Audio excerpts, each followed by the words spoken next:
Hello there, and welcome to Sleepy Earth, where we listen for the quiet echoes of our planet's deep past. Tonight, we're not going to look to the distant stars, nor will we try to predict the far future. Instead, we're going to turn our attention inward, to a memory that is buried deep within our own DNA, a memory of a much colder, harder world.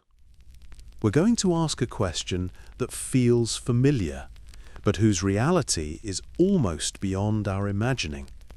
What was it truly like to be alive during the Great Ice Age? Not the simple cartoon of cavemen and dinosaurs, not just a story of snow and survival, but the lived experience of our direct ancestors on a planet that would be, to us, completely unrecognizable. A world with a different map, a different sky, and a different set of rules for what it meant to be human.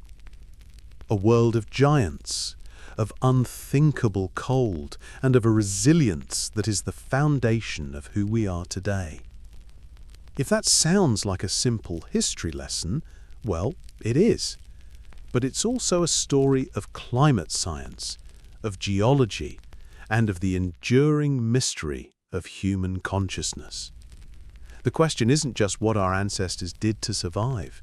It's how that age of extreme hardship forged the very mind that is listening to these words right now. What parts of us were carved into shape by the grinding pressure of the ice? And what can that ancient world teach us about our own in this brief moment of planetary warmth? Before we take our first step back in time, I'd love to know what the weather is like right now where you're listening from. Is it a warm evening? Is there a cool breeze? Funny, isn't it? The topic is an age of all-encompassing ice, and yet here we are, scattered all over the globe, each in our own little pocket of climate, sharing this quiet moment. No matter what your weather is, I'm glad you're here.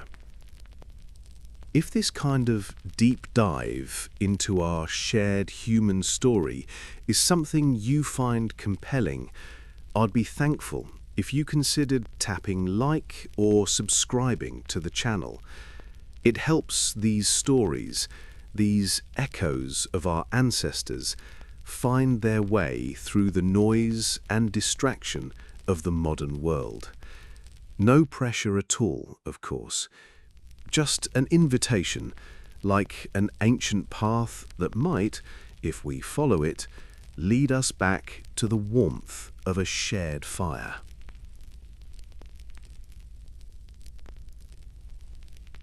So settle in, maybe lie back if you can, and let your thoughts slow down, not to the pace of geology, but to the rhythm of a human heartbeat in a long and silent winter. We're going to take a journey backward to feel the cold on our skin, to see the giants on the horizon, and to understand the world through the eyes of our own ancient family.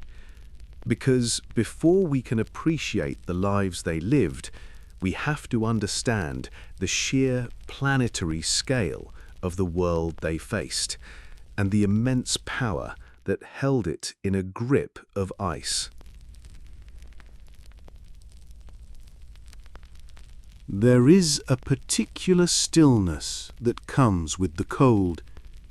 Perhaps you felt it on an early morning in the depths of winter, a silence in the air so profound it seems to absorb all sound. You see your breath hang in the air, a fleeting cloud of warmth against the chill, and for a moment you feel a connection to something ancient, a faint echo of a world ruled by a much deeper, more pervasive cold. But the frost on a window pane, the biting wind of a winter storm, these are merely the ghosts of a memory. They are the faintest whispers of a time when the cold was not a season, but the defining feature of the world. A time when ice was not a transient visitor, but a geological force of unimaginable power. We think we know the cold, but our experience is a fleeting shiver compared to the primordial, planet-altering chill that held the earth in its grip for millions of years. This is a journey back to that time, a journey to a world that is both fundamentally our own and yet as alien as another planet. We will seek to answer a question that seems simple but unfolds into a story of immense complexity and wonder. What was Earth really like during the Great Ice Age? To begin, we must first adjust our sense of time. The story of the Ice Age is not written in years or centuries, but in epochs. We live today in a period known as the Holocene, a comfortable, relatively stable warm spell that has lasted for nearly 12,000 years. It is in this gentle climate that all recorded human history has taken place. Every city built, every book written, every empire risen and fallen. But the Holocene is a brief chapter. It is a warm, sunny afternoon at the end of a very, very long and dramatic year. The era we seek to understand, the Great Ice Age, is properly known as the Pleistocene epoch, and it was not a brief affair. It began over 2.5 million years ago. It is a stretch of time so vast, so deep, that the entirety of our modern world is but a fragile film of warmth resting upon its frozen legacy. To the Pleistocene, our time is just a fleeting moment, a temporary reprieve. And here lies the first great misconception we must set aside. The Ice Age was not a single, unbroken winter that lasted for millions of years. That image of a world perpetually frozen in white is a simple story for a far more complex and rhythmic reality. The Pleistocene was a time of constant, dramatic pulsation. It was the era of the planet's ice-bound heart, beating on a timescale too slow for any living thing to perceive. The true nature of the Ice Age was a cycle, a slow, cosmic rhythm of cold and warmth, of ice advancing and then retreating. The long periods of intense cold are known as glacial periods. These were the times when the ice sheets grew, when the world map was redrawn, when continent-sized glaciers, miles thick, marched down from the poles. And the shorter, warmer spells in between, like the one we find ourselves in now, are called interglacial periods. They were the thaws, the brief planetary summers, when the ice would pull back, releasing its grip and allowing life a different kind of foothold. This colossal rhythm wasn't random. It was governed by the quiet mechanics of the cosmos. The Earth, in its long, patient journey through space, is not a perfect machine. It wobbles on its axis. Its orbit around the Sun stretches and contracts in a slow celestial waltz. These subtle changes, known as Milankovitch cycles, alter the amount of solar energy that reaches the poles. Over thousands of years, these gentle shifts in sunlight are enough to tip the planet's balance, enough to either begin the slow accumulation of ice or to trigger its great retreat. So, to imagine the Ice Age is not to imagine a static diorama of snow and ice. It is to imagine a world in constant, slow-motion flux. A world where, over a span of 100,000 years, a forest could grow, flourish, and then be ground to dust beneath a sheet of ice 2 miles thick. A world where coastlines were not fixed boundaries, but ephemeral things, rising and falling by hundreds of feet as the planet's water was locked away into ice and then released again in colossal, world-altering floods. This was the true character of the Pleistocene, a restless Earth breathing in and out on a geologic timescale. For our ancestors, and for the incredible creatures that walked beside them, this was not an age of stability. It was an age defined by its relentless cyclical change. Survival depended on the ability to endure these vast transformations. In this journey, we will first explore the ice itself, the colossal glaciers that sculpted our world. We will then uncover the lost maps of these ancient times, revealing drowned landscapes and forgotten continents that once connected our world. We will walk among the giants, the great megafauna of the Mammoth Steppe, and we will find our own place in this story, for modern humanity was forged in the crucible of this dynamic and unforgiving era. So, let the quiet of the cold settle in.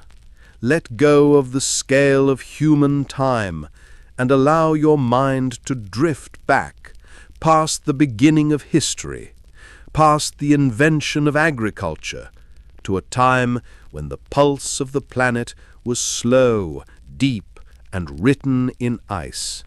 Our journey to the Pleistocene begins now.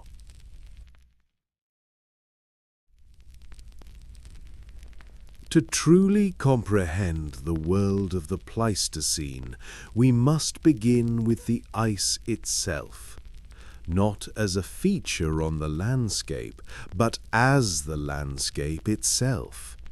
The glaciers of the Ice Age were not the mountain-bound rivers of ice we might picture today, remnants of a colder time clinging to high valleys. No, the glaciers of the glacial maximums were a force of a different order of magnitude entirely. They were expressions of planetary climate made manifest. Oceans of frozen water piled high upon the continents, flowing and grinding with a patience that only geology can measure. The birth of such a colossal entity is a story of slow, almost imperceptible accumulation. It does not begin with a single cataclysmic storm, but with a simple failure of thermodynamics, a summer that is not quite warm enough to melt the previous winter's snow. In the high latitudes of the north, on the great land masses of North America and Scandinavia, this process began. A layer of snow survived the summer sun. The next year, another layer was added on top, and the next, and the next. For thousands upon thousands of years, the snows fell and the summers failed to conquer them. Under the weight of accumulating centuries, the nature of the snow began to change. The delicate, crystalline snowflakes were compressed, their airy structures crushed. They became dense, granular pellets known as firn. As more weight accumulated, this firn was compacted further still, squeezing out the last pockets of air until it recrystallized into something new, solid, glacial ice. A substance so dense, so old, that it takes on a deep, ethereal blue color, a blue that signifies ancient pressures and the absence of air. Once the ice reached a critical thickness, a few 100 feet, it began to move. Under its own colossal weight, the ice at the bottom became plastic, deformable, and it began to flow outwards from its center, spreading across the land like a slow, unstoppable tide. This was no longer just a mass of ice. It was a living glacier, a continental ice sheet. During the peaks of the Pleistocene glaciations, two such titans dominated the northern hemisphere. Over North America lay the Laurentide ice sheet. At its greatest extent, it was a single, unbroken dome of ice that stretched from the shores of the Arctic Ocean south past the modern-day Great Lakes, covering the land where cities like Chicago, Toronto, and New York now stand. To the east, it met its smaller sibling, the Greenland ice sheet, and to the west it merged with the Cordilleran ice sheet in the Rocky Mountains, creating a barrier of ice from coast to coast. Across the Atlantic, its twin, the Scandinavian ice sheet, grew from the mountains of Norway. It spread south across the Baltic Sea, burying Finland, Sweden, and the land that would one day become Denmark and Poland.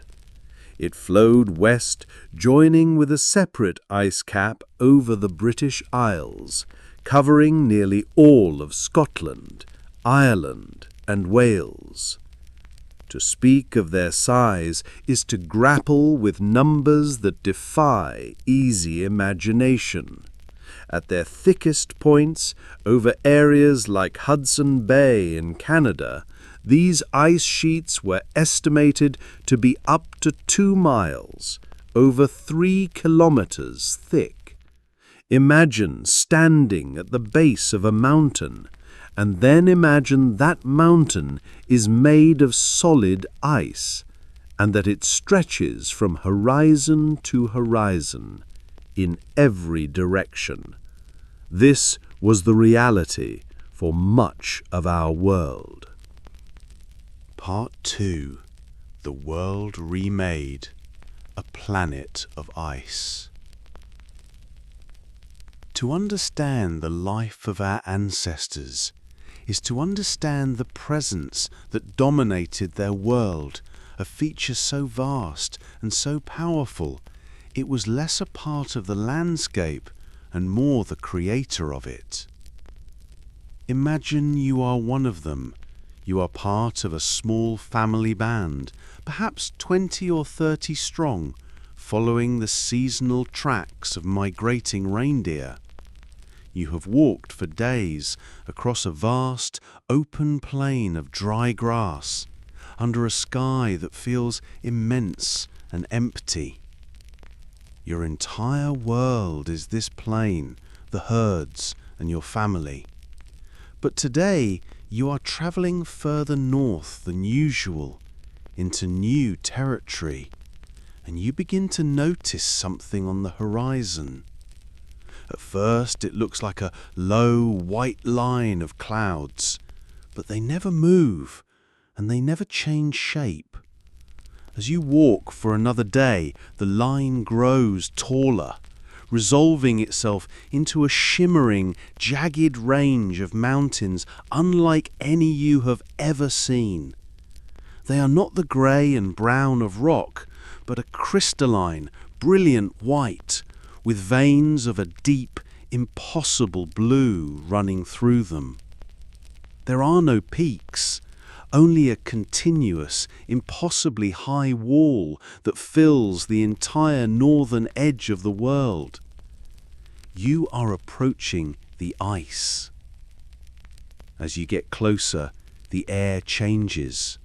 The constant wind of the steppe becomes a focused, bone-chilling torrent of cold, a river of cold that flows directly from the base of the White Mountains.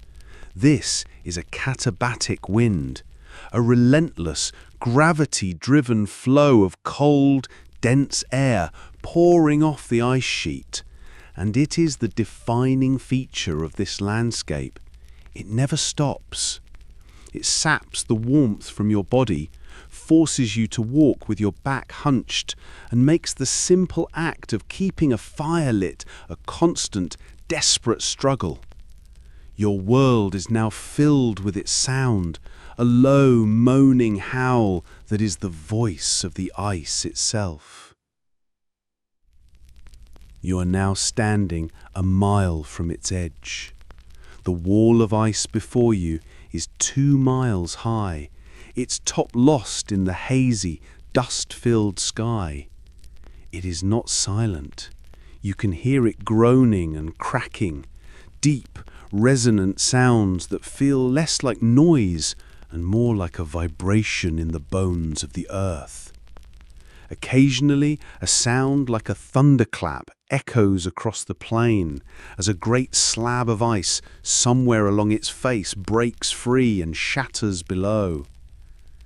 This is the Laurentide ice sheet, and for you it is the edge of the world.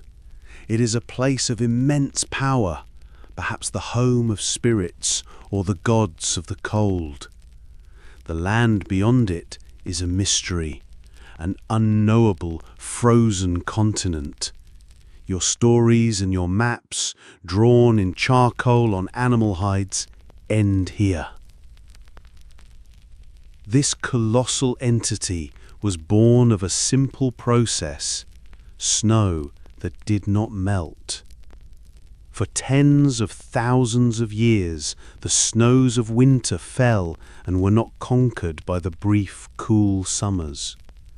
Layer upon layer, the snow accumulated, its own weight compressing the delicate crystals into dense, granular ice. Deep within that wall, the pressure is so immense that the ice flows like a slow, impossibly thick river, carrying the weight of millennia with it. The deep sapphire blue you see in its crevices is the colour of that ancient pressure, the colour of time itself made solid. The ice sheet is not a static wall. It is a moving thing, a grinder. Its advance and retreat are too slow to perceive in a single lifetime, but its presence shapes your daily existence. The ground near its edge is a chaotic wasteland of mud, gravel and roaring meltwater rivers in the summer. The air is always cold. The seasons themselves are dictated by the proximity of the ice. To live here is to live in deference to a power you cannot comprehend, but whose rules you must obey to survive. The power of this ice was not just in its presence, but in its inexorable movement. Under its own weight, it was a colossal sculptor, and your ancestors lived amongst its handiwork. The very ground they walked on was a testament to the glacier's might. Imagine your family taking shelter from that relentless wind in the lee of a great boulder, a rock the size of a hut sitting alone in the middle of the grassy plain. This rock is a different color and texture from any other stone in your world. The elders tell stories about it. Perhaps it was dropped from the sky by a giant, or it is the heart of a fallen god. For your people, this is a sacred place, a landmark, a meeting point for different clans, a place where you leave offerings. You call it the Orphan Stone. A geologist, thousands of years in the future, will call this a glacial erratic. They will know that this boulder was not dropped from the sky, but was plucked from a mountain range hundreds of miles to the north, frozen into the base of the glacier, carried south on a journey of 10,000 years, and then gently set down as the ice around it melted away. For you, it is magic. For science, it is evidence. But for both, it is a profound symbol of a power that can move mountains. Your world is full of these signs. The rolling, teardrop-shaped hills that stretch for miles are perfect for scanning the horizon for herds of bison. You don't know that these drumlins were sculpted at the base of the ice, their shape telling the story of which way the glacier flowed. The long, snaking ridges of gravel, the eskers, that provide dry paths across marshy ground are the beds of ancient rivers that once flowed in tunnels at the very bottom of the ice sheet. For you, these are simply the features of your home. You don't need to know how they were made to understand that the ridge is the safest place to be when the spring meltwaters are high. And the meltwaters could be a terrifying force. The elders might speak of a time, a generation or two ago, of the Great Flood, a story of how the river valley that was your clan's richest hunting ground was, in the space of a single week, filled with a wall of roaring water that swept away everything. They speak of the earth shaking and the water being so full of mud and ice it looked like the ground itself was moving. They speak of the survivors who were forced to flee to the highest ground, watching their world be destroyed. This is not myth. This is the memory of a pro-glacial lake outburst flood. As the great ice sheets melted, they would often dam the natural flow of rivers, creating immense lakes at their edges. When those ice dams inevitably broke, a volume of water greater than all the world's modern rivers combined could be released in a single cataclysmic event. These floods were so powerful they could scour hundreds of feet of soil and rock away, creating new canyons and valleys in a matter of days. To be human in the Ice Age was to understand that the world itself was not stable. It was a place of sudden, violent change, where the familiar landscape of your childhood could be wiped clean, forcing you to find a new home in a new, raw, and unfinished world. The presence of the ice remade the very air you breathed. Life in the Pleistocene was a life of profound dryness. The cold air held little moisture, and the great ice sheets were effectively deserts of frozen water. For you and your family, this meant a constant battle for hydration, even in the freezing cold. Your skin would be perpetually dry and chapped. The sources of clean drinking water, the meltwater streams and the rivers they fed, were the lifelines that dictated where you could travel and where you could camp. This dry air was also full of dust. With less vegetation to anchor the soil, and with the powerful katabatic winds blowing from the glaciers, the atmosphere was thick with fine, gritty sediment. You would feel it in your eyes and taste it in your food. On some days, great dust storms would roll across the plains, turning the sky a hazy brown and forcing your clan to take shelter, wrapping yourselves in hides and waiting for the air to clear. This dust, this loess, was a nuisance and a danger, but it was also a source of life. It settled on the land in thick blankets, creating the incredibly fertile soil that gave the grasses of the Mammoth Steppe their rich nutrients. You didn't know the reason, but you knew the best grazing lands, the places where the herds of mammoths and bison grew fat, were the dusty grounds. The air you breathed felt different in your lungs, thinner and sharper. The concentration of carbon dioxide was much lower than in our modern world, part of the natural cycle that kept the planet cool. The sky, when not filled with dust, might have had a different clarity, a different shade of blue. The stars at night in the dry, clear air would have been a brilliant, silent spectacle, a map of spirits and stories, undimmed by humidity or modern light.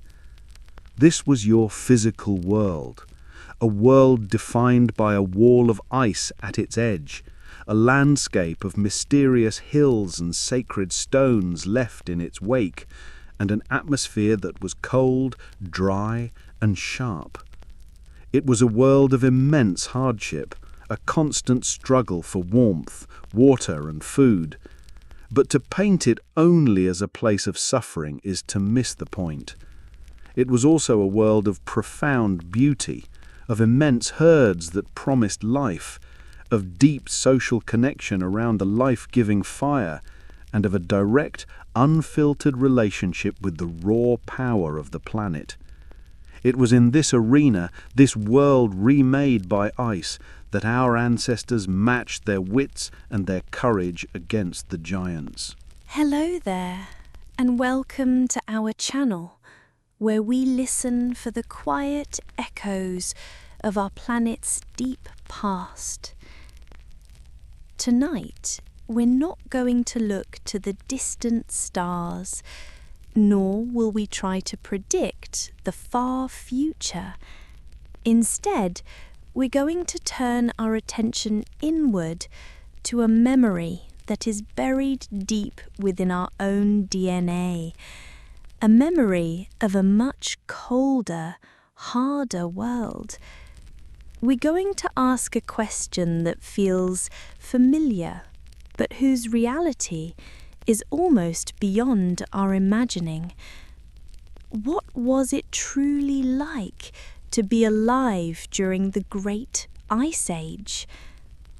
Not the simple cartoon of cavemen and dinosaurs, not just a story of snow and survival, but the lived experience of our direct ancestors on a planet that would be to us completely unrecognizable, a world with a different map, a different sky, and a different set of rules for what it meant to be human. A world of giants, of unthinkable cold, and of a resilience that is the foundation of who we are today. If that sounds like a simple history lesson, well, it is. But it's also a story of climate science, of geology, and of the enduring mystery of human consciousness. The question isn't just what our ancestors did to survive, it's how that age of extreme hardship forged the very mind that is listening to these words right now. What parts of us were carved into shape by the grinding pressure of the ice? And what can that ancient world teach us about our own in this brief moment of planetary warmth? Before we take our first step back in time, I'd love to know what the weather is like right now where you're listening from. Is it a warm evening? Is there a cool breeze? Funny, isn't it? The topic is an age of all-encompassing ice, and yet here we are, scattered all over the globe, each in our own little pocket of climate, sharing this quiet moment. No matter what your weather is, I'm glad you're here. If this kind of deep dive into our shared human story is something you find compelling, I'd be thankful if you considered tapping like or subscribing to the channel. It helps these stories, these echoes of our ancestors, find their way through the noise and distraction of the modern world. No pressure at all, of course, just an invitation, like an ancient path that might, if we follow it, lead us back to the warmth of a shared fire. So settle in, maybe lie back if you can, and let your thoughts slow down, not to the pace of geology, but to the rhythm of a human heartbeat in a long and silent winter. We're going to take a journey backwards, to feel the cold on our skin, to see the giants on the horizon, and to understand the world through the eyes of our own ancient family. Because before we can appreciate the lives they lived, we have to understand the sheer planetary scale of the world they faced and the immense power that held it in a grip of ice. The great ice sheets were the masters of the North, a dominating presence that dictated the terms of life. But their influence was not confined to the lands they touched. Their very existence created a world that was, in a fundamental way, larger than our own. This expansion wasn't one of conquest, but of revelation. The ice held so much of the world's water in its frozen embrace that the oceans themselves retreated, pulling back from the continents to reveal landscapes that had been hidden for thousands of years. Imagine your world is defined by the coast. Your people have lived for generations by the sea, gathering shellfish at low tide, hunting seals on the rocky shores. The ocean is a constant presence, a source of food, but also an absolute boundary, a final limit to your world. But the elders in your clan speak of a time in their grandfather's grandfather's memory when the coast was different. They say that the great rock that now stands as an island offshore was once a hill you could walk to. They say the hunting grounds used to be much larger, that the sea is slowly, almost imperceptibly, swallowing the land. They are not speaking of myths.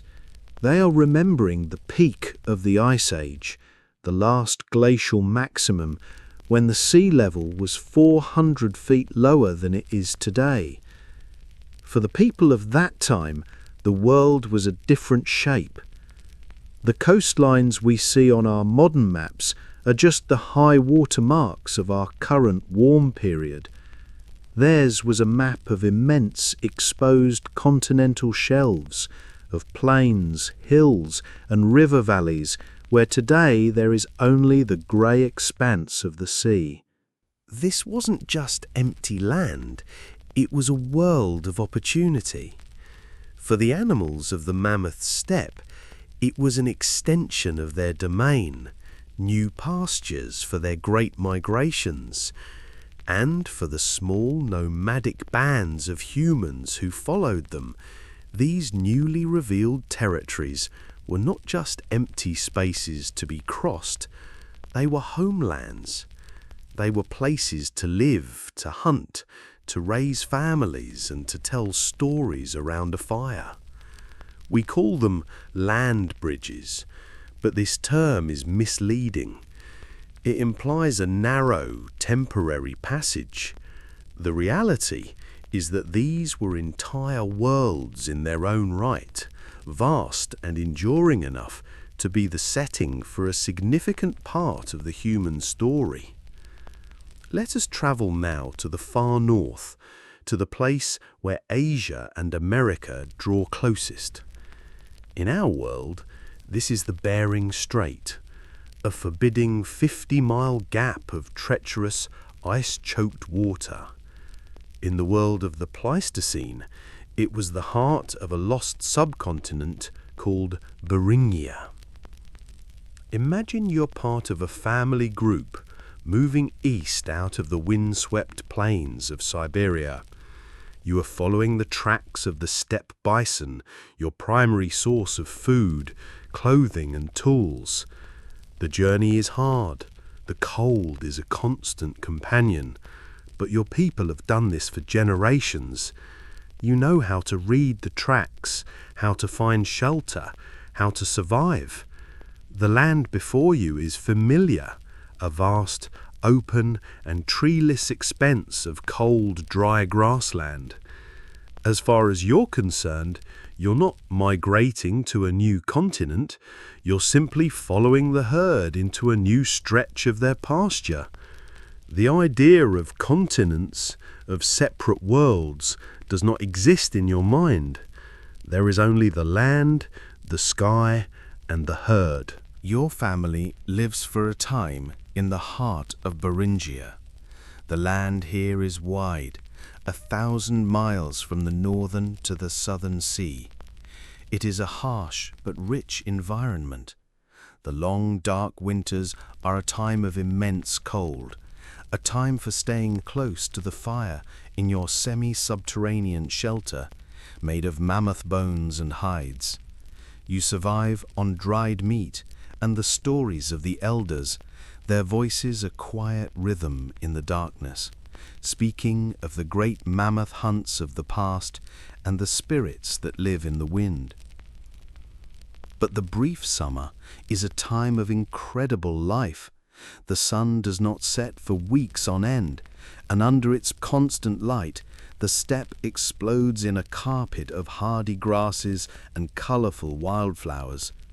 This is the time of the great hunts. You join with other family groups, forming a larger clan. The hunt for a woolly mammoth is the most dangerous and important event of your year. It requires the courage and cooperation of every able-bodied hunter. You use your most powerful weapons, long spears tipped with exquisitely crafted stone points, launched with the added force of an atlatl. The hunt is a chaotic, terrifying dance with a giant, a struggle that ends in either a bounty that will feed your people for months or in tragedy. Success means more than just food. The mammoth provides everything. Its great shaggy hide is used for clothing and to cover your shelters. Its bones are the very framework of your homes. Its tusks are carved into tools, jewelry, and small powerful figurines of animals and female forms, objects of art and spirit. The mammoth is the center of your physical and spiritual world. For thousands of years, this is the life of the Beringian people. They are not travelers passing through. They are inhabitants of this now vanished land. They develop a unique culture, a unique set of skills, and a unique understanding of this polar world. They are a people born of the land bridge itself. But the world is changing. The elders notice it first. The southern sea, which was always a distant line on the horizon, seems closer now. The seasonal floods are higher.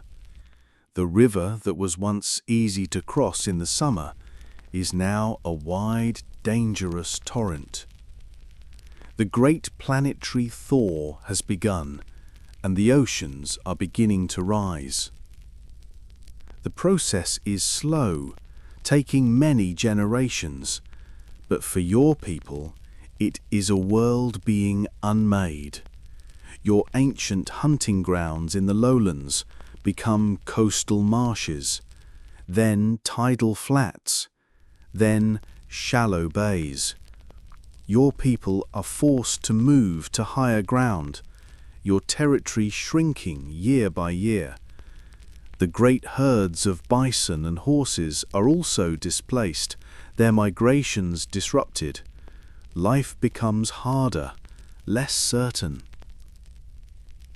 Then one day, the elders of a scouting party return with unbelievable news. The land no longer continues to the west. The path back to the lands of your ancestors, a path that has always been there, is gone. It has been swallowed by the sea. Your people are now on the eastern side of the water, a people of a new land. The door has closed behind you. This moment, this severing of the land bridge, is one of the most important events in human history.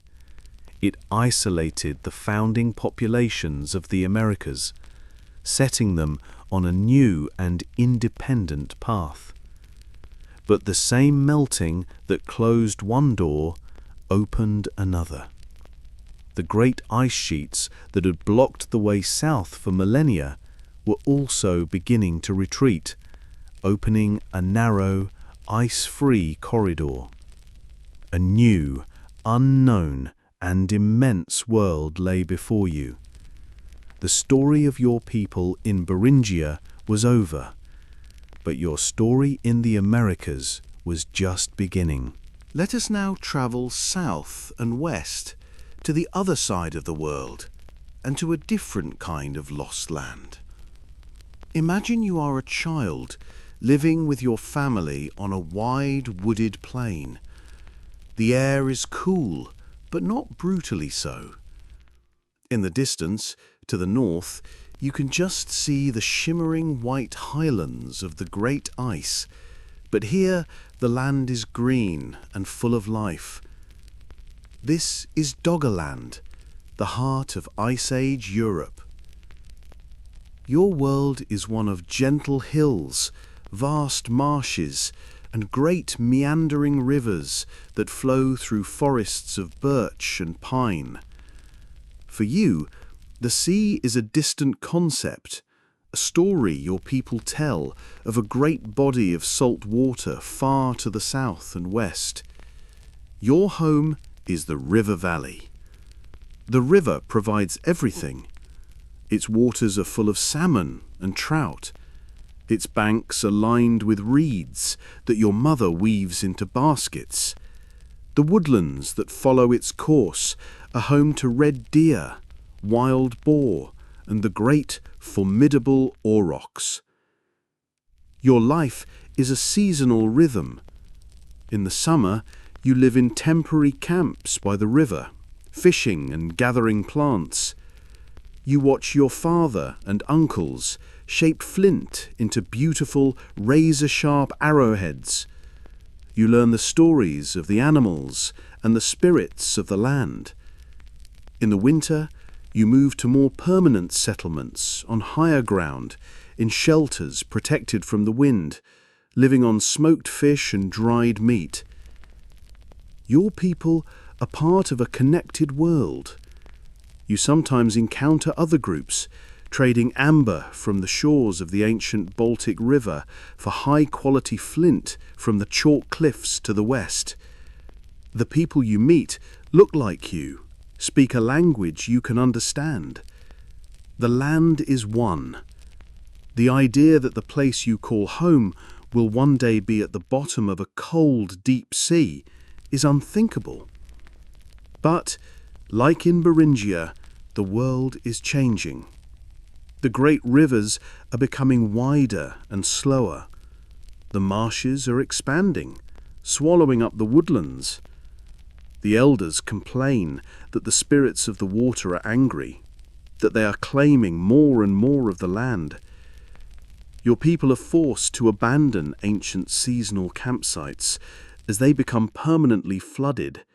The final end for Doggerland may have been sudden and catastrophic.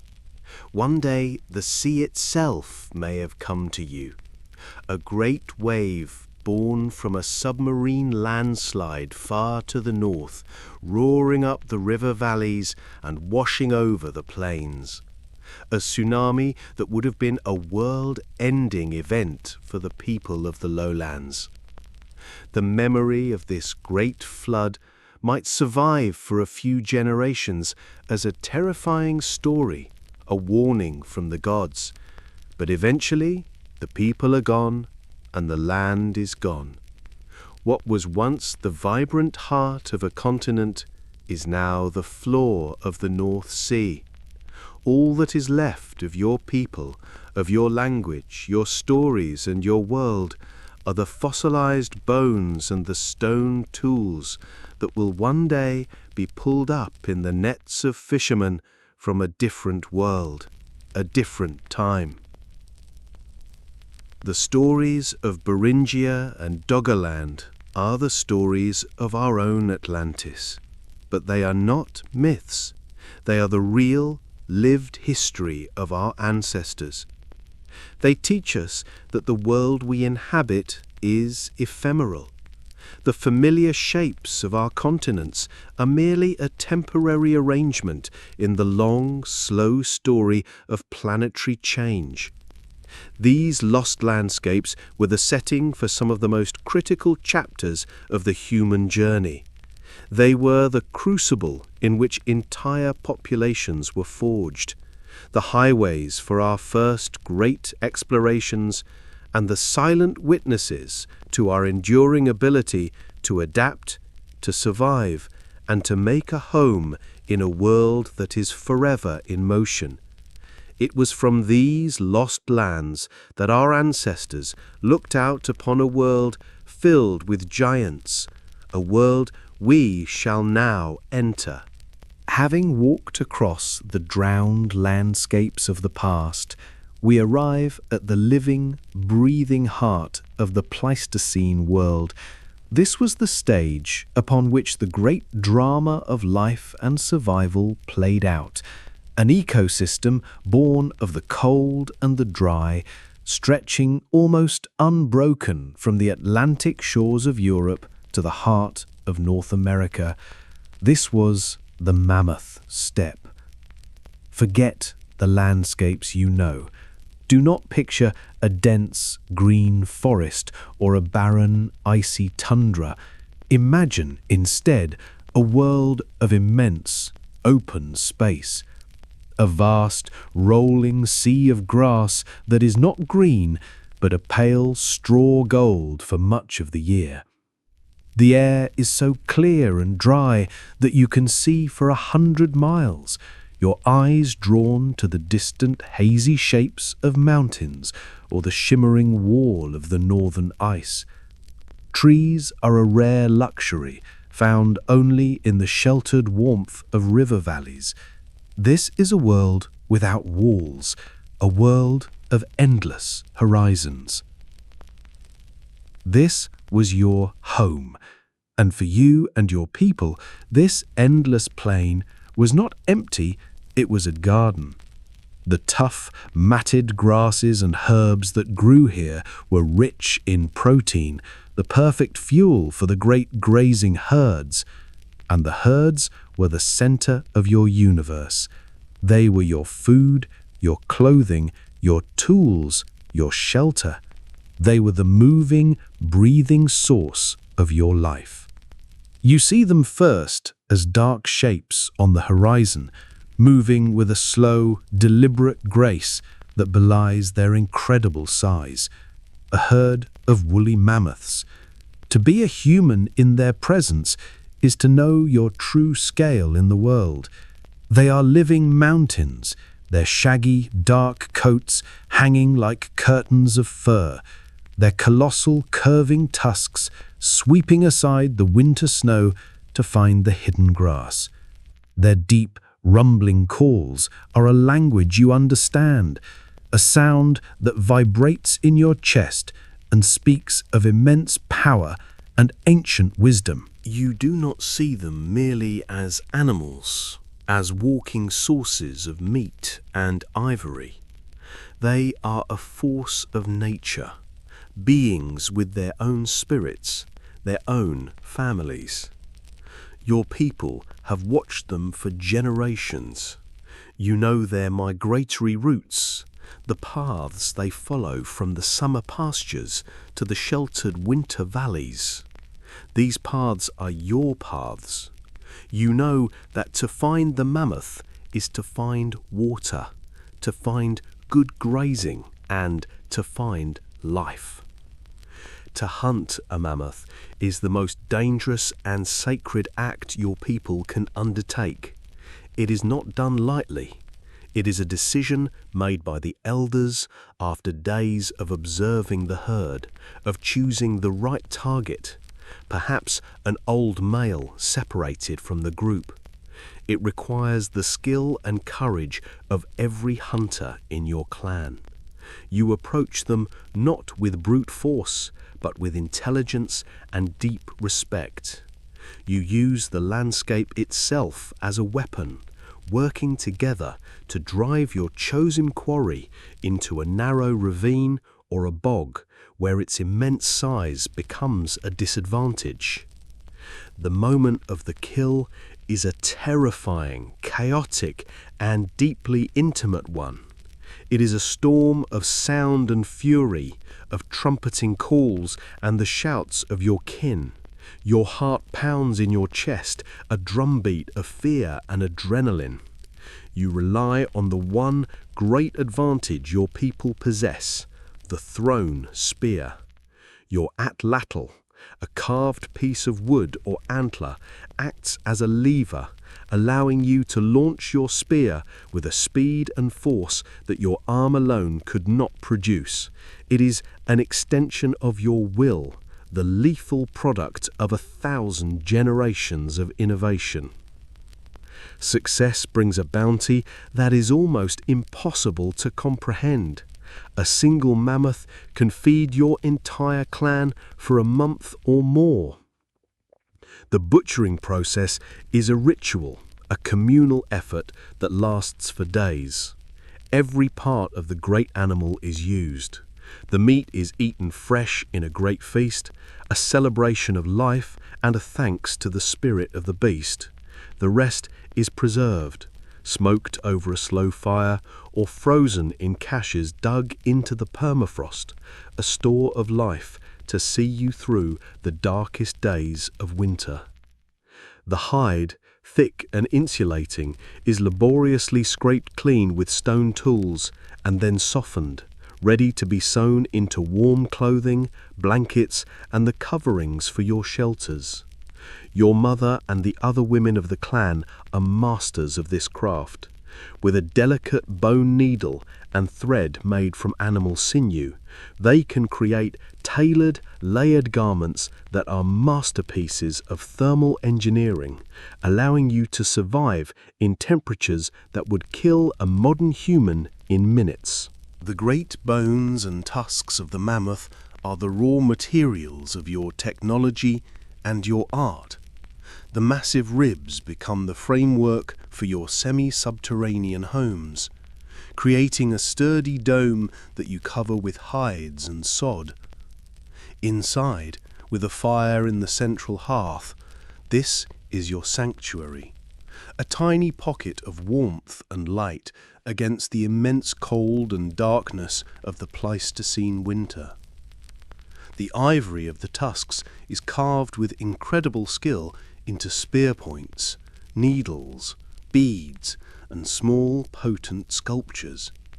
You carve the shape of a mammoth, a bison, a lion. You carve the figure of a woman with exaggerated hips and breasts, a symbol of life, birth, and continuity. These are not idle decorations.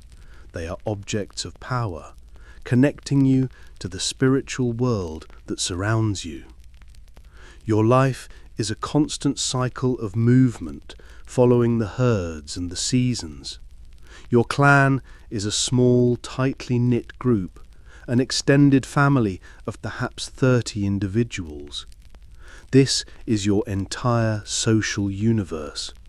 Trust, cooperation, and the sharing of food and knowledge are not abstract virtues. They are the absolute, non-negotiable laws of survival. Everyone has a role. The men are the primary hunters of the large game. The women are responsible for gathering edible plants, roots and berries in the brief summer, processing the hides, tending the fire, and raising the next generation. The elders are the keepers of your people's knowledge, the stories, the genealogies, the maps of the land held in memory, the wisdom of a lifetime of survival. Your mind is not like a modern mind, cluttered with countless distractions. It is a mind of intense focus and observation. You can read the subtle signs of the landscape in a way that is lost to us. You can identify an animal from a mile away by the way it moves. You know which plants are food, which are medicine, and which are poison.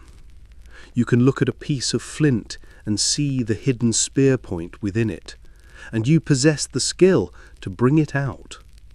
You can navigate vast, featureless landscapes by the position of the sun and the stars. Your memory is a library of essential information passed down through the spoken word. But your mind is also a place of deep and complex symbolism. You live in an animistic world, a world where everything is alive with spirit. The wind has a voice, the river has a will. The animals are not just creatures, they are other peoples, other nations with their own power and their own wisdom. To be a successful hunter is to have a strong connection with the spirit of the animal you hunt. And sometimes your people feel the need to connect with that spirit world in a more profound way. You travel for days to a sacred place, a cave in the side of a limestone hill. The entrance is small, but it leads into a deep, silent darkness. Leaving the world of light and wind behind, you enter the body of the earth itself. With only the flickering, smoky light of a fat-burning lamp, you and a few others crawl and squeeze your way through narrow passages, deep into the cave's belly. The air is cold, still, and utterly silent, save for the sound of your own breathing and the dripping of water that has been seeping through the rock for millennia. Here in the deepest, most remote chambers, you perform a ritual that connects you to the very foundations of your world. On the walls of the cave, using charcoal for black and ground ochre for reds and yellows, you paint. You paint the great animals of your world, a herd of bison, their bodies powerful and their horns sharp. A line of wild horses, their manes flowing. A woolly rhino, its head low and heavy. And the great lions of the steppe, their eyes alert and intelligent. You are not just decorating a wall. You are bringing the spirits of the animals into this sacred, silent space. You use the natural bulges and curves of the rock to give your paintings a three-dimensional life. In the flickering, dancing light of your lamp, the animals seem to move, to breathe. This is a place of transformation, a place of power. Perhaps the elders are teaching you the secrets of the hunt. Perhaps a shaman is making a journey to the spirit world. Or perhaps you are simply recording the story of your people, creating a great, timeless mural of your world so that it will never be forgotten. Whatever the reason, to be in this place is to be at the center of the universe, in a silent underground cathedral that holds the deepest truths of your people. It is a testament that your life was more than a mere struggle for survival. It was a life of art, of spirit, and of meaning. This was your world, a life of intense hardship and profound connection. A life lived in a small, warm circle of family, set against a vast and indifferent landscape of ice and grass. A life in conversation with the spirits of the giants who shared your world. You were a part of the Mammoth Steppe, a thread in its rich and complex tapestry, but the tapestry was beginning to unravel. The climate that had created your world was changing, and a time of great upheaval was coming, a time that would test the strength of your people and the spirits of the giants in a way that nothing had before. The world of the Mammoth Steppe, with its vast plains and its titans of the ice, felt eternal. For 1,000 generations, your people had lived by its rules, followed its rhythms, and understood its spirits. It was a hard world, but it was a predictable one. The seasons turned, the herds migrated, and the ice in the north was a constant, silent presence. But the great cosmic clock was ticking, and the long winter of the Pleistocene was finally, irrevocably breaking. For the people who lived through it, this was not a gentle spring. It was an age of chaos, of loss, and of profound uncertainty. It was the Great Thaw. It began not as a single event, but as a series of strange and unsettling changes to your familiar world.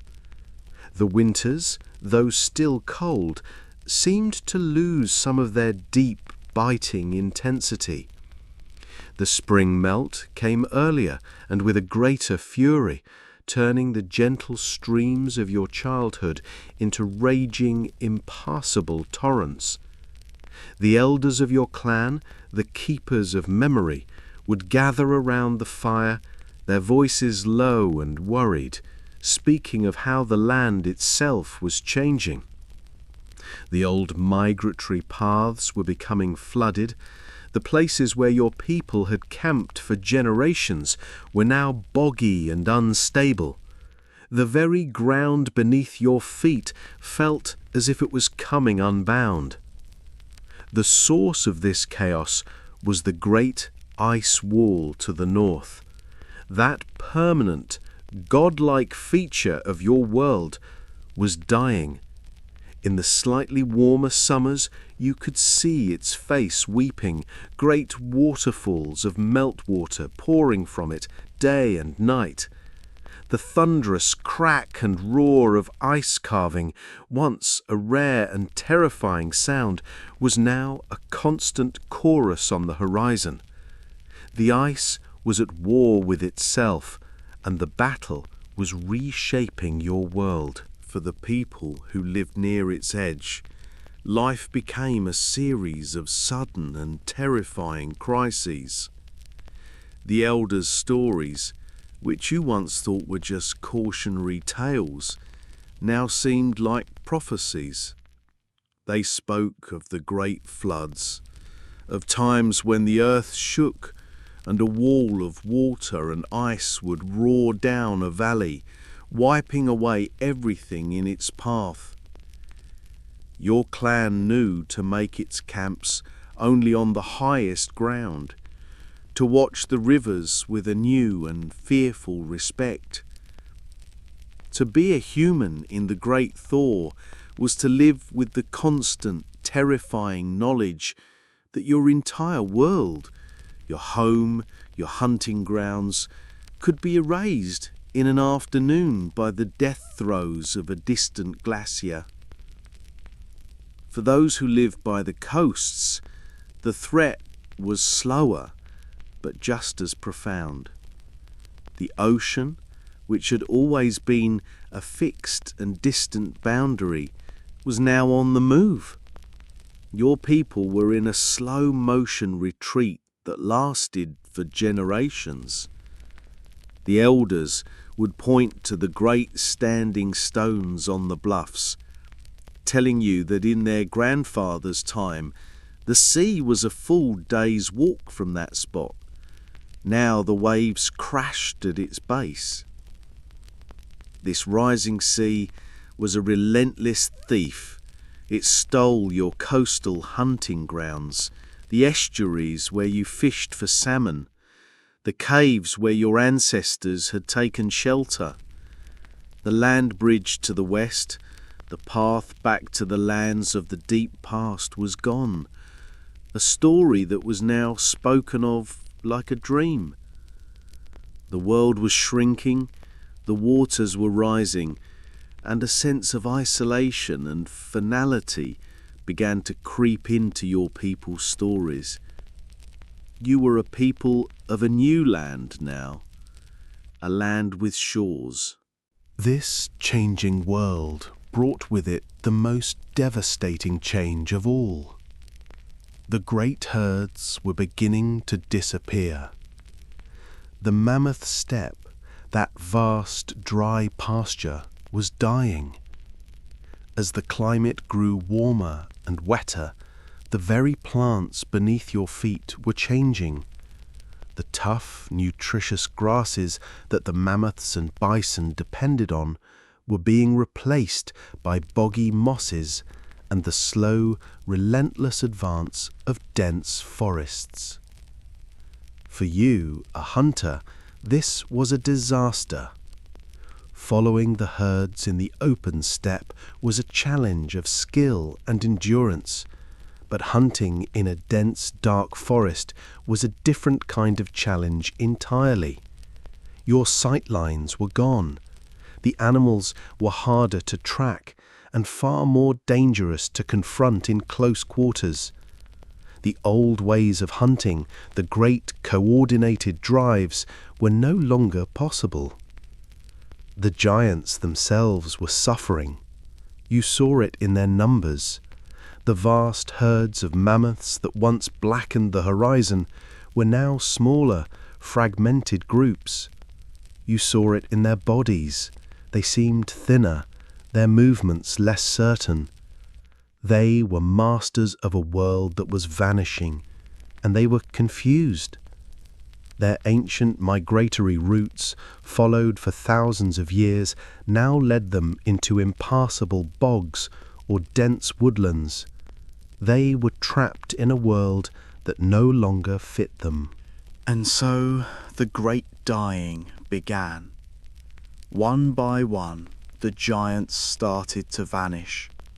First, it was the woolly rhino, an animal your people had respected for its stubborn strength.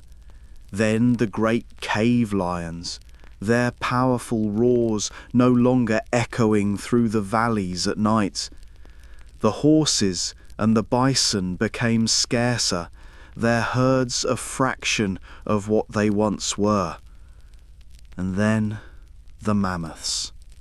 The disappearance of the mammoth was not just the loss of an animal, it was the loss of a centre to your universe. Your people's entire way of life, your food, your homes, your tools, your stories, your art was built around the great shaggy beast. To live in a world without mammoths was unthinkable, and yet it was happening. The elders would lead hunts that would last for weeks, only to return empty-handed and with grim faces. The stories told around the fire were no longer of great hunts and bounty, but of scarcity, of hunger, and of a deep spiritual anxiety. The spirits of the great animals were leaving the world, and you did not know why. Was it the land itself that was failing them? Was the new, wet world a poison to them?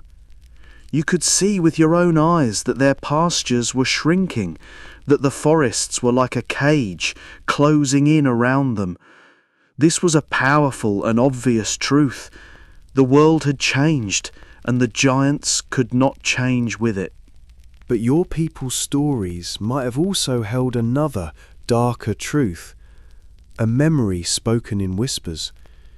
You were becoming better hunters than ever before. The pressure of scarcity had forced you to innovate. Your stone points were finer and sharper. Your understanding of the hunt was more precise. You had to be more efficient, more lethal, because the opportunities were fewer.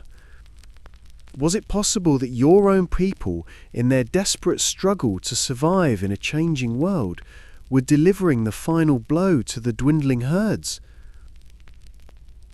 Imagine the last mammoth hunt. Your clan has tracked a small, isolated family group for weeks.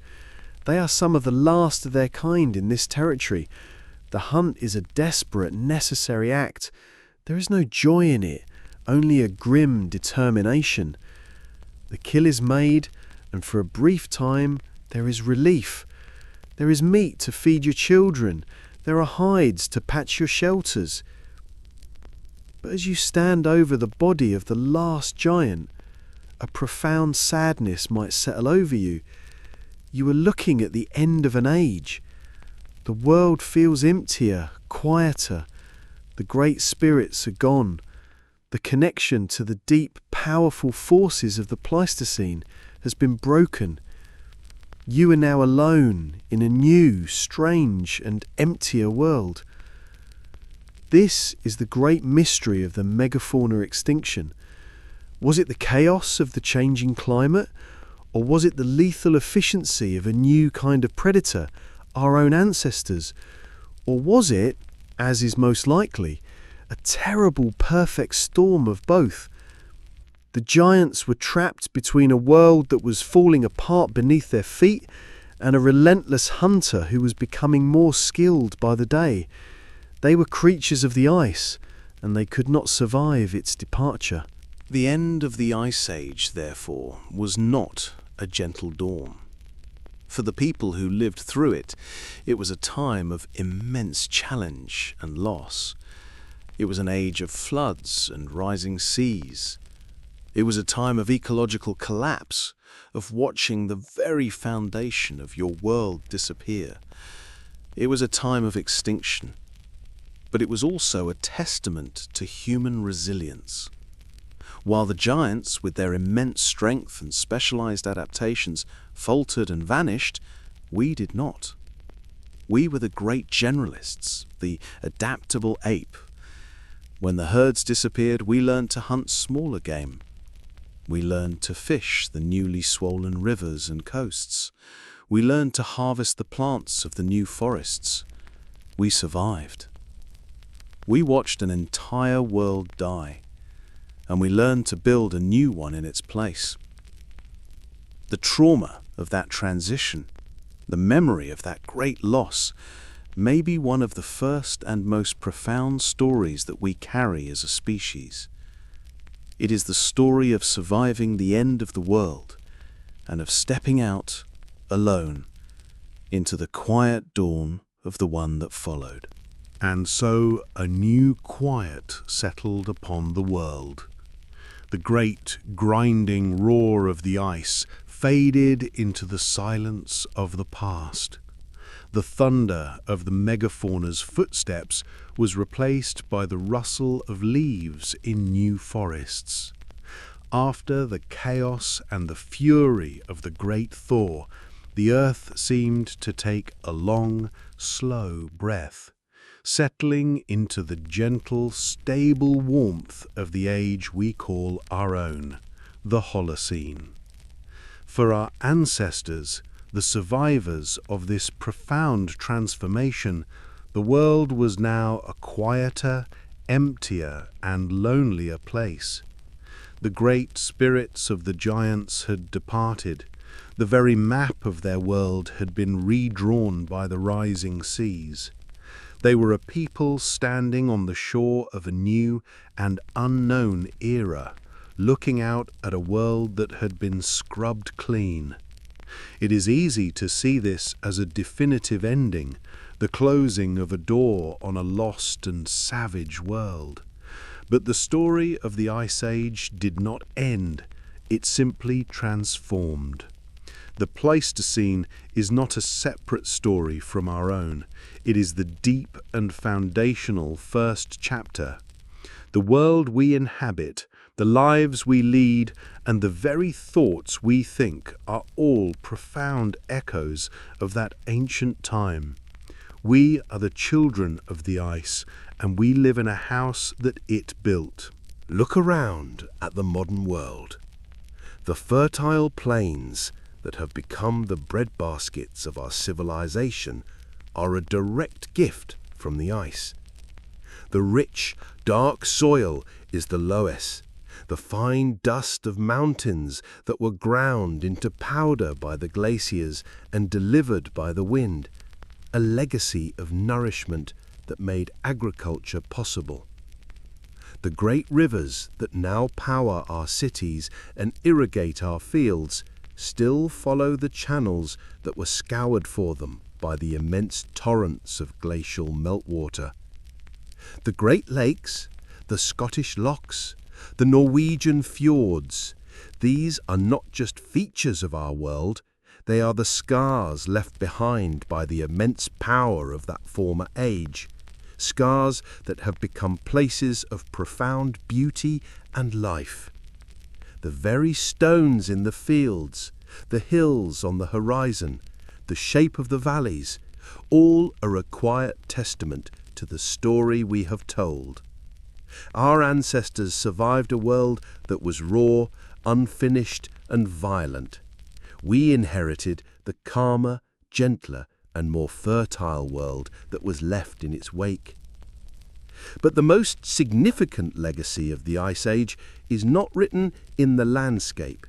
It is written into us. The challenges of the Pleistocene were the crucible that forged the modern human mind. Every quality we hold dear, our creativity, our resilience, our capacity for love and cooperation, these are not recent inventions, they are the survival strategies of the deep past, honed over 100,000 years of hardship. Think of human ingenuity. The mind that could look at a piece of flint and see a lethal spear point. The mind that could figure out how to sew hides together to create warmth. The mind that could master fire. That is the same mind that looks at a silicon wafer and sees a computer chip, that looks at the stars and plots a course to the moon. Our relentless drive to solve problems, to innovate, to create new tools to overcome our limitations, was born in the desperate necessity of surviving the Pleistocene cold. We are the descendants of the ultimate problem solvers. Think of our profound social bonds.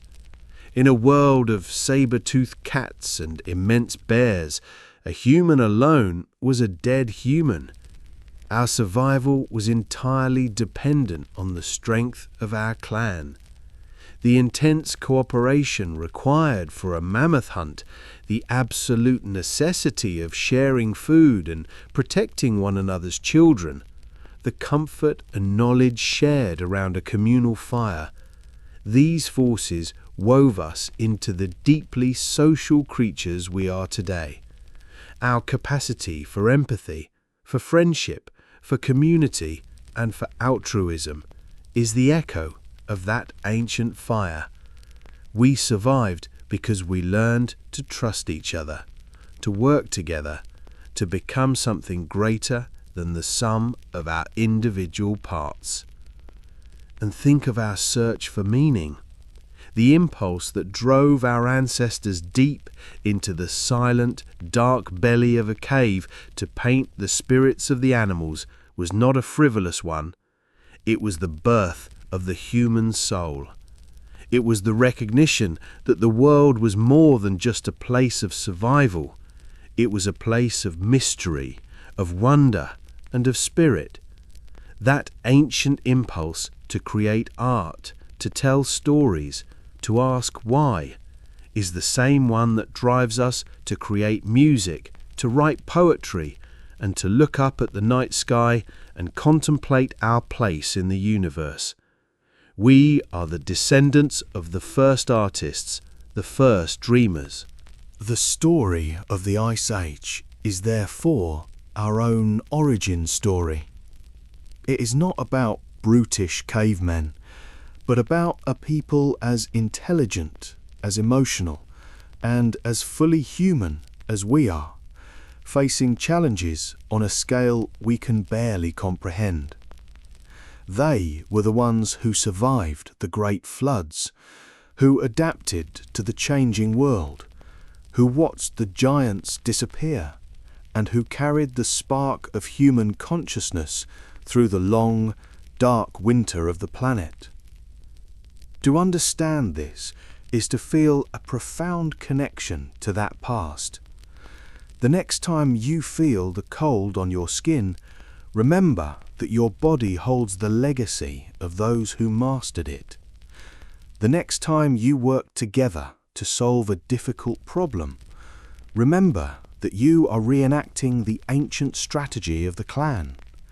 And the next time you are moved by a piece of art or a story, remember that you are sharing an experience with the first painters in the deep caves. The Ice Age is not over. It is sleeping. The great planetary rhythms that governed its pulse are still in motion. We are living in a brief, sunny interlude. And this knowledge is not a cause for fear, but a source of the deepest perspective. It connects us to the immense and patient story of our world. It reminds us that we are a part of nature, not separate from it.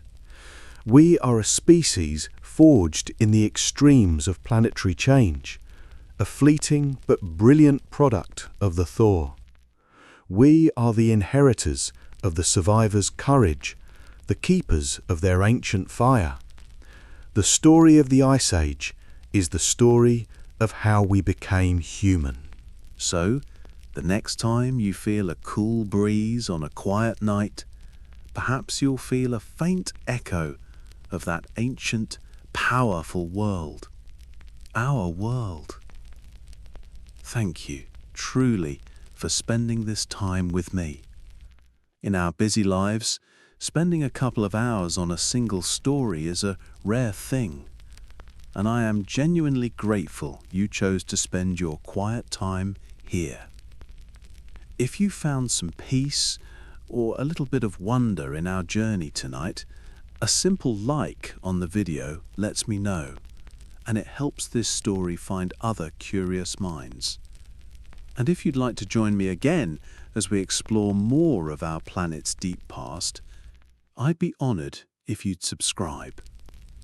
Until next time, I wish you a quiet night and peaceful dreams. Sleep well.